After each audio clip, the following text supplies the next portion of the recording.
guys, it's Brad Flynn here. And what I want to share with you today in this video is something I call the marketing triangle. And I've got to be honest, it's not one of my things. It's something that came up by a guy called Chet Holmes, and he's written a book called The Ultimate Sales Machine, and I highly recommend that you get it.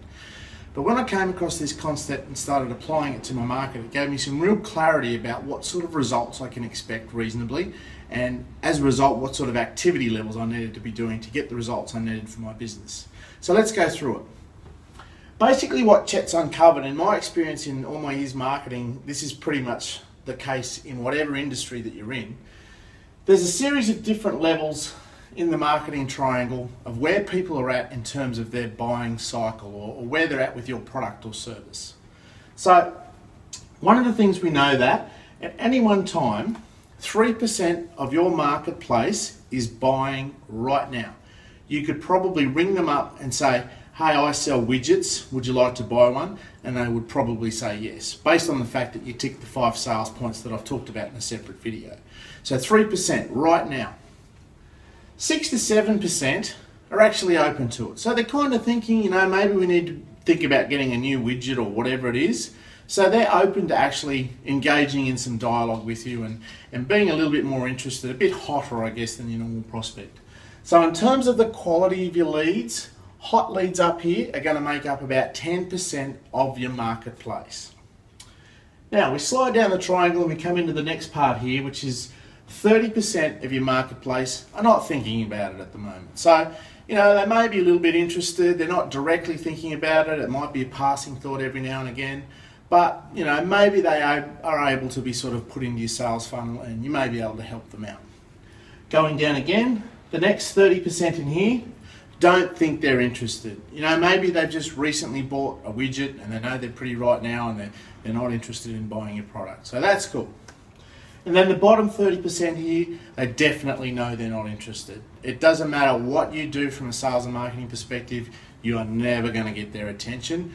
Don't spend too much time on them, cut them loose.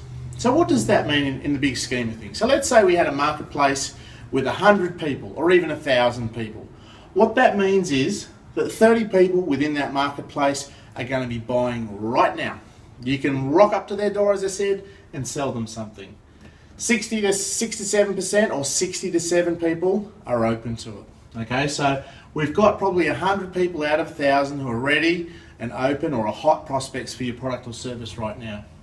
300 not thinking about it, 300 don't think they're interested, and 300 know they're definitely not interested. So from a marketing perspective, once you've got some clarity around who you need to be going after, and you need to go and watch my video on Marketing Basics 101, the target, the offer and the copy. Once you're clear on your list of business owners or people that you want to buy, you can start to look at these numbers in terms of what you can reasonably expect in terms of your sales. Now, just because someone's down here and they don't think they're interested, is that a bad thing? Not necessarily.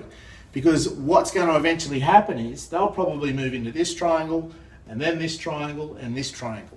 So your marketing needs to be educating on the value of your product, not spamming them, but having something that's really interesting to them so that as they do start to move through these different areas up here, when they get to that point that they're ready to buy something, you're front of mind. Just because somebody says no to a sales opportunity today doesn't mean no, not ever. It means no, not now. So, have a look at the total numbers you've got from your marketing perspective, and if you know that for your particular business you need to, say, have 100 clients for the year, you can start to plan on how you're going to do your marketing.